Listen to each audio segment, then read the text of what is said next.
Thank you, Chairman. This is just a point of inquiry. I'd just like to inquire if all the, because the regional directors were not mentioned presently, is the regional director of Region 6 present today? LTFRB. Mr. Chair, Regional Director Osmeña is not present today, Mr. Chair. Why? Um, he he informed the board that he is in the hospital for a Confined in the medical hospital? emergency. Confined in the hospital? Yes, sir. Admitted po in the hospital. Bakit admitted siya? Anong case niya? Hindi kasi Mr. Chairman, ganito lang po. Why the regional director of LTFRB is present today? No other than the secretary of the UTR is present today. He gave us the time when the chairman of public order and safety, Chairman Fernandez, requested for the presence of the good secretary. And now the good secretary is present today while the regional director of LTFRB Region 6 is not present. And looking at the agenda, Mr. Chairman, from B1C up to B1G, it's all about Region 6. And now the regional director is not present because he is confined. Now, Mr. Chairman, I will ask the LTFRB to submit the medical certificate of the regional director, Region 6, R.D. Osmeña. And who will represent Region 6? Mr. Chair, no representative was sent by the regional office, Well- but they have submitted the required deliverables during the last hearing to the board, which we also submitted to the committee, Mr. Chair. You submitted before the hearing today or previous hearing? For the hearing today, Mr. Chair. Are you sure that you can answer all the questions that will be raised, especially on agenda B1C to G? Are you sure?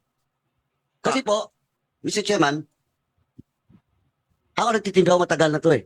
Diba, during the first hearing that I was present, may problema na yung RD nyo. Diba? Hindi. Ito Mr. Chairman, I'll just give an example. The problem between Colette and the group of Burata was settled in Iloilo, tama po ba? Why the regional director of LTFRB cannot find time to talk to the complainants and to the drivers and operators in Bacolod City? Pinapahirapan natin yung mga kawawang operator at sa mga drivers. Tapos, ang alam ko, he was in Bacolod City, not talking to the operators, not talking to the drivers, but talking to the business sector. Mas binibigyan pa ng halaga yung kausap niya yung mga negosyante kaysa mga operators at mga drivers affected by this program. Again, Mr. Chairman, can we direct the LTFRB to submit the medical certificate? And if this representation is not satisfied with the excuse of the absence of the RD, I might move to cite him in contempt on the next hearing, Mr. Chairman, if he's not present on the next hearing. Thank you, Mr. Chairman. Thank you, LTFRB. Although you stated that na-submit niya lahat yung deliverables, sabi ninyo. But if there are questions, kung may mga katanungan sa deliverables na ito, masasagot niyo po ba? Mr. Chair, we will base it on the reports that you have submitted, Mr. Chair. Hindi nga, kung yung katanungan ay connected dun sa report na binigay dito sa committee na ito at hindi nakalagay dun sa official report na sinamit dito, masasagot niyo po. This is why, Mr. Chair, we apologize for the absence of our regional director for Region 6, and we will direct him to comply with his presence. We will compel him to appear before the Committee on Transportation during the next hearing, Mr. Chair. In the previous hearings of this committee regarding this matter, I noticed that all of your regional directors of the LTFRB were present. How come that at this hearing, wala po sila?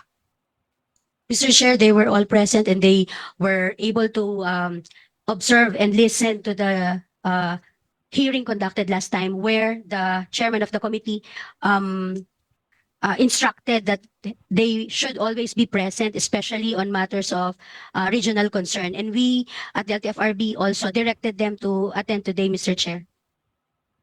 Are you trying to tell us, Madam, that there was no invitation to your RDs? Mr. Chair, there was no invitation for our RDs for today, but we directed our regional office number 3, 6, and 4A, where issues and concerns were raised to attend today, Mr. Chair. If you look at the agenda as stated by the Honorable Paduano, yung mga problema, maraming specific na problema tungkol dun sa Region 6. So, I do not know why wala po siya rito. Samantalang siya, dun sa lugar niya, mas maraming problema. And I think you know that because you were present in the previous hearings. Yes, Mr. Chair. Yes. This is why we were insisting yesterday that regional office number 6 should be present, or if medically unavailable, should send a representative. Thank you. Be that as it may, please comply with the request or the directive of the Honorable Paduano. Yes, Mr. Chair. Thank you. Chairman, Chairman, Yes. just last one point. The good lady from the UTR, are you sure that he's confined today or yesterday? That was the information relayed to the board, Mr. Chair. Who relays the information to the board? Our management committee, Mr. Chair, when I asked yesterday during our Who? meeting. In the person of who? Our executive director, Mr. Chair.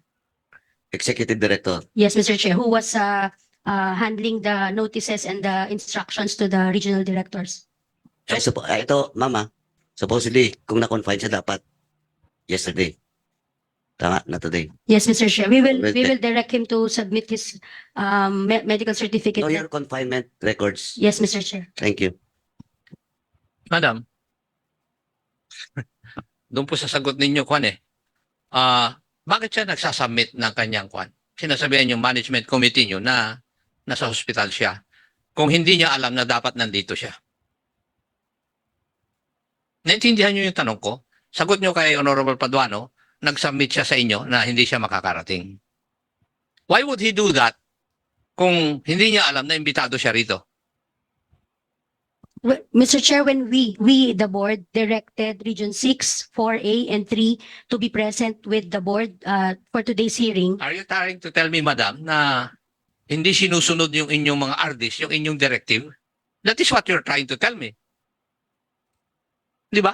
Sinabi nyo pala na umattend sila, hindi sila nandito. So, matitigas ang ulo nila. Number 2, hindi po sinusunod yung kautosan ninyo. Masiga po ba sila kasi sa inyo? Matanong ko.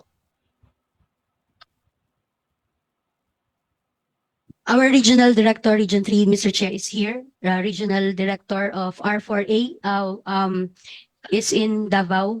That is precisely the question, Madam. Sinabihan nyo sila na umattend dito, pero wala po sila rito.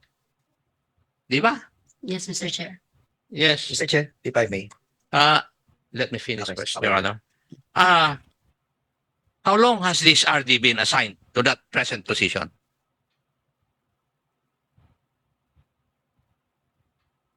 For 6 years, Mr. Chair. Siguro kailangan nyo nang palitan siya dahil complacent na siya sa trabaho niya eh. Ano?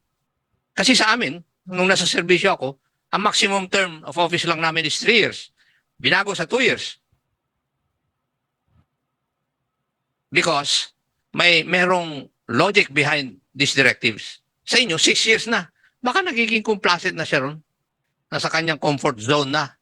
Hindi nga na niya sinusunod yung directive ninyo eh.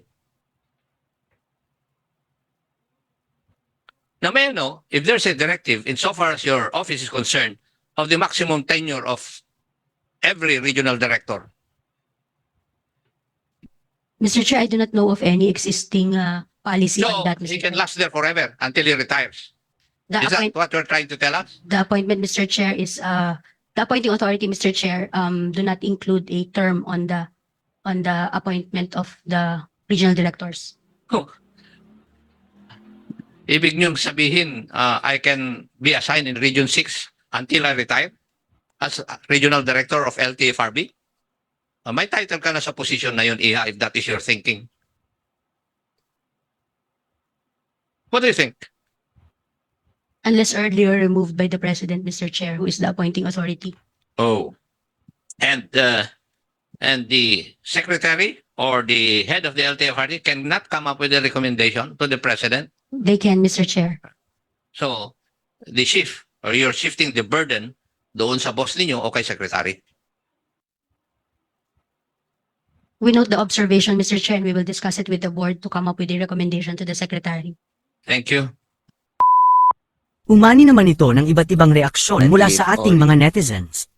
Ayon kay Obet de Guzman, attorney ng mga magnanakaw yan, kaya sigurado ako na multi-million ang binayad dyan.